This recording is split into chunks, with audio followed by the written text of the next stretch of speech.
سلطان صلاح الدین ایوبی رحمۃ اللہ علیہ کو پریشانی میں ڈال دیا تھا۔ سلطان صلاح الدین ایوبی رحمۃ اللہ علیہ کو اس مسکراہٹ میں تجسس پیدا ہو رہا تھا۔ سلطان نے اس نوجوان سے پوچھا، آخر اس مسکراہٹ کے پیچھے کیا راز ہے؟ تو اس نے کہا، کیا آپ میری خواہش آخری کر کے پوری کرو گے؟ تو سلطان نے کہا، بے شک۔ تو اس نوجوان نے کہا، میری آخری خواہش یہ ہے کہ میری پھانسی کو 2 دن کے لیے ملتوی کر کے میری 2 دن کے لیے شادی کر دی جائے۔ جب یہ بات اس نوجوان نے کہی تو تمام لوگ اس کو حیرانی سے دیکھنے لگے کہ یہ ایک ایسا عجیب انسان ہے۔ ہم نے سوچا تھا کہ یا تو یہ پھر اپنے ماں باپ سے ملنے کی خواہش کرے گا، یا پھر اس نے کسی سے قرض لینا ہوگا یا دینا ہوگا، اس کی بات کرے گا، یا پھر اپنے بوڑھے ماں باپ کی مدد کے لیے سلطان سے کچھ مدد مانگے گا، لیکن یہ عجیب خواہش کر رہا ہے۔ سلطان کی زندگی میں ایسی خواہش کبھی بھی ایسے مجرم نے نہیں کی تھی، اس لیے اس خواہش نے سلطان کو ایک اور عجیب و غریب امتحان میں ڈال دیا تھا۔ سلطان صلاح الدین ایوبی رحمۃ اللہ علیہ نے کہا، آخر ایسی کیا وجہ ہے؟ تجھے پتہ ہے کہ تمہارے سر پر پھانسی کا پھندا لٹک رہا ہے، اور اگر تیری سزا 2 دن کے لیے ملتوی بھی کر دی جائے تو تم 2 دن میں شادی کر کے کیا کرنا چاہتے ہو؟ تو اس نے کہا، سلطان معظم، میں وضاحت تو نہیں دے سکتا، لیکن اگر میری آخری خواہش کو سمجھ کر پورا کیا گیا تو میں بروز محشر اپنے اللہ کے سامنے اس بات کی ضرور گواہی دوں گا کہ بے شک میرے سلطان نے ایک سلطان ہونے کے ناطے میری آخری خواہش کو پورا کیا تھا۔ اس نوجوان کے یہ الفاظ سن کر سلطان صلاح الدین ایوبی رحمۃ اللہ علیہ کی دل کی دھڑکن اور تیز ہو گئی۔ سلطان صلاح الدین ایوبی رحمۃ اللہ علیہ نے قاضی صاحب کو اپنے پاس بلایا اور پوچھا، قاضی صاحب، آپ کو لگتا ہے کہ ایک سزائے موت کے قیدی سے کون لڑکی شادی کرنے کے لیے تیار ہو جائے گی؟ تو قاضی صاحب نے طنزیہ مسکراہٹ کی اور پھر اس نوجوان کو بغور دیکھنے لگا۔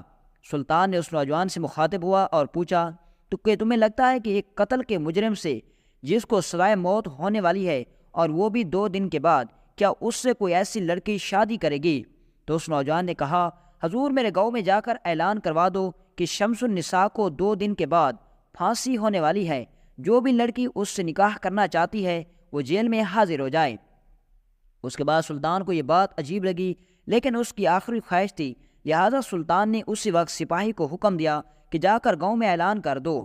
سلطان کا سپاہی اسی وقت گاؤں کی طرف روانہ ہو گیا اور جا کر پورے گاؤں میں یہ اعلان کر دیا کہ شمس النساء کو 2 دن کے بعد پھانسی ہونے والی ہے، ان 2 دنوں میں جو بھی لڑکی اس سے شادی کرنا چاہتی ہے وہ جیل میں حاضر ہو جائے۔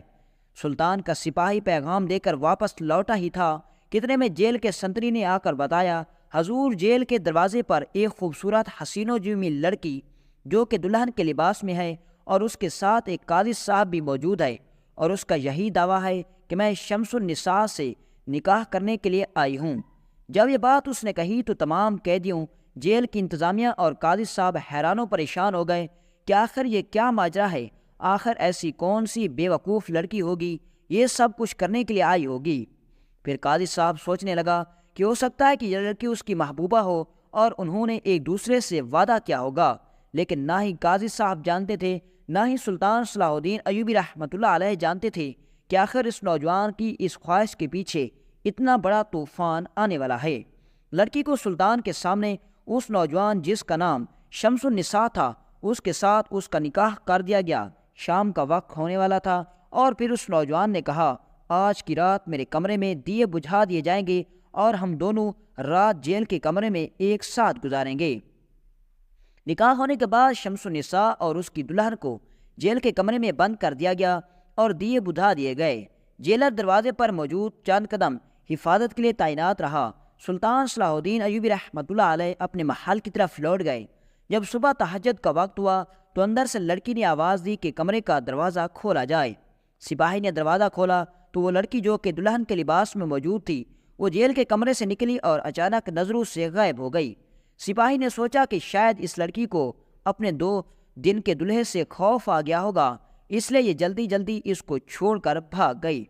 وقت گزرتا رہا، جب سورج طلوع ہوا اور جیسے ہی اس سپاہی نے اندر جھانک کر دیکھا تو اس کے پیروں تلے زمین نکل گئی، کیونکہ اس شمس النساء کے کمرے میں ایک لڑکی موجود تھی جس نے مردوں والے کپڑے پہنے ہوئے تھے اور شمس النساء وہاں سے غائب ہو چکا تھا۔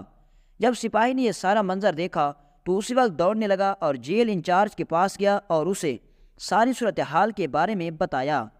جب جیل انچارج نے یہ سب سنا تو اس کے پیروں تلے زمین نکل گئی اور کہا، اب میں سلطان صلاح الدین ایوبی رحمۃ اللہ علیہ اور قاضی صاحب کو کیا جواب دوں گا کہ میں ایک مجرم کو قابو میں نہ رکھ سکا اور وہ ہمیں اتنا بڑا دھوکہ دے کر وہاں سے بھاگ گیا۔ جب اس بات کی خبر قاضی صاحب کو ملی تو قاضی صاحب اسی وقت دوڑتا ہوا جیل میں پہنچ گیا اور آ کر انچارج سے معلوم کیا تو جیل انچارج نے ساری صورتحال کے بارے میں بتایا۔ اب قاضی صاحب نے کہا کہ جو لڑکی اس وقت شمس النساء کی جگہ کمرے میں موجود ہے، میں اس سے ملاقات کرنا چاہتا ہوں۔ جیل کا انچارج قاضی صاحب کو اس لڑکی کے پاس لے کر گیا۔ قاضی صاحب نے اس سے سوال کیا، یہ بات تم بھی اچھی طرح جانتی ہو کہ ہم تمہیں شمس النساء کی جگہ پھانسی تو نہیں دے سکتے، لیکن تمہیں ساری زندگی اسی جیل میں ہی گزارنی ہوگی، کیونکہ تم نے ایک مجرم کو بھگانے میں اتنی بڑی مدد کی۔ اس طرح کی محبت میں نے اپنی زندگی میں کبھی نہیں دیکھی۔ کیا تم دیوانی ہو یا پھر پاگل ہو؟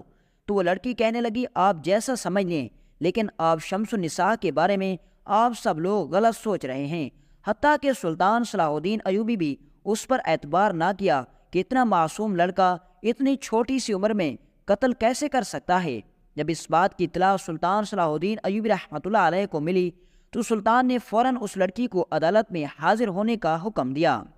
قاضی صاحب کے سپاہی اور قاضی صاحب اس لڑکی کو لے کر سلطان کی عدالت میں حاضر ہو گئے۔ سلطان نے اس لڑکی سے پوچھا، آپ مجھے ساری صورتحال کے بارے میں بتاؤ کہ آخر شمس النساء کس وجہ سے تمہیں زندان میں اپنی جگہ چھوڑ کر گیا؟ کیا تم نے اس کی جگہ قربانی دی یا پھر کوئی اور معاملہ ہے؟ تو اس لڑکی نے کہا، سلطان معظم، بے شک میں نے شمس النساء کو بھاگنے میں مدد کی، لیکن شمس النساء نے کچھ عام فرائض کو سونپنا تھا، جس کو سونپنے کے بعد شمس النساء واپس مقررہ وقت پر اپنی پھانسی سے پہلے ضرور پہنچ جائے گا۔ یہ بات سلطان نے سنی تو بڑا حیران ہو گیا کہ آخر ایسا کون سا کام ہے جس کو شمس النساء پورا کرنا چاہتا تھا، اور سلطان اس بات پر بھی حیران ہوا کہ پھر اس نے شادی والی خواہش کی جگہ اس خواہش کا اظہار کیوں نہیں کیا کہ میں نے کسی فرض کو سونپنا ہے۔ اب مقررہ وقت پر اس کا انتظار کیا جانے لگا۔ مقررہ وقت ہو گیا لیکن شمس النساء ابھی تک نہیں پہنچا تھا۔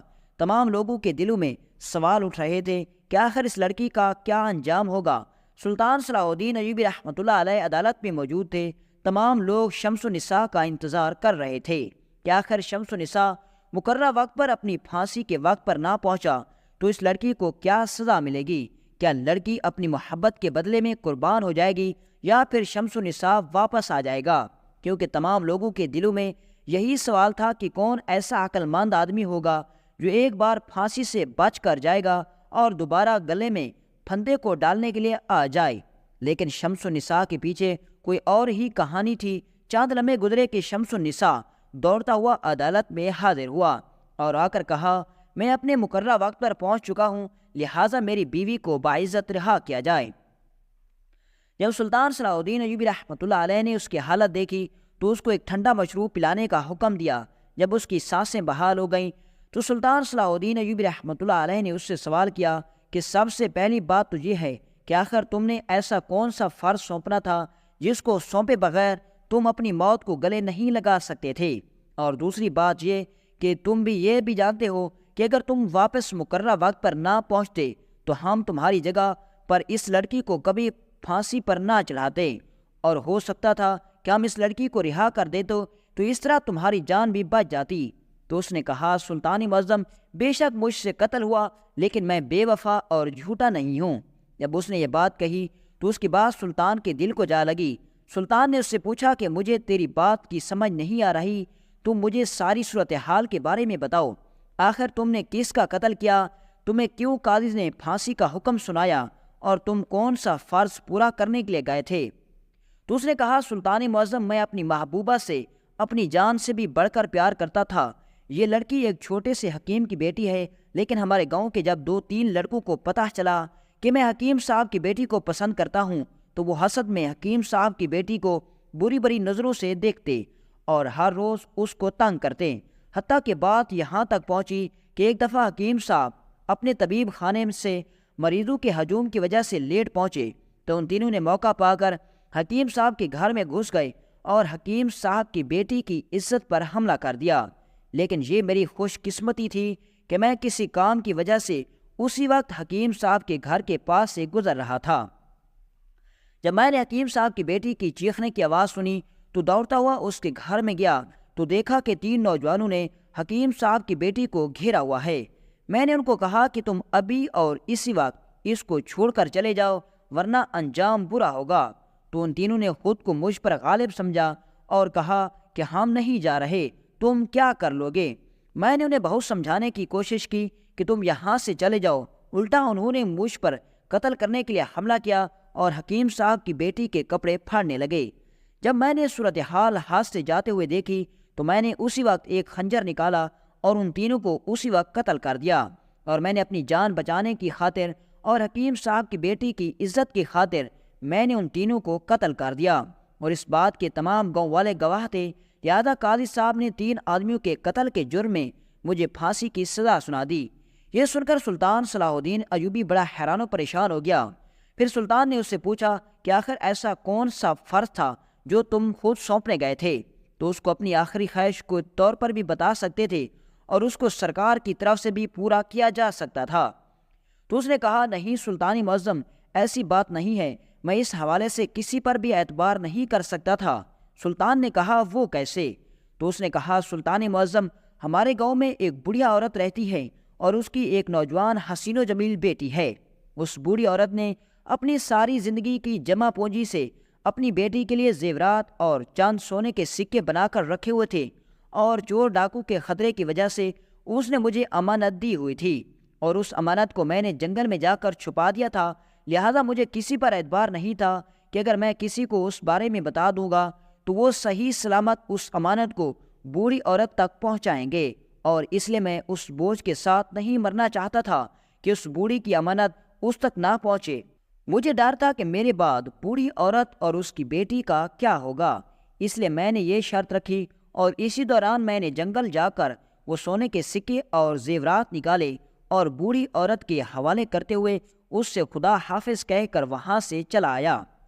جب سلطان نے ساری بات سنی تو سلطان صلاح الدین ایوبی رحمۃ اللہ علیہ نے قاضی صاحب کو کہا کہ قانون تم نے پڑھا ہے، لیکن اتنا ہم بھی جانتے ہیں کہ جب انسان اپنی جان اور عزت کی خاطر اگر اگلے بندے کو قتل کر دیا جائے تو اس کے بدلے میں کوئی قصاص نہیں ہوتا، لہذا تم نے کس قانون کے لحاظ سے اس کو سزا سنائی؟ قاضی صاحب سر جھکائے کھڑا ہو گیا۔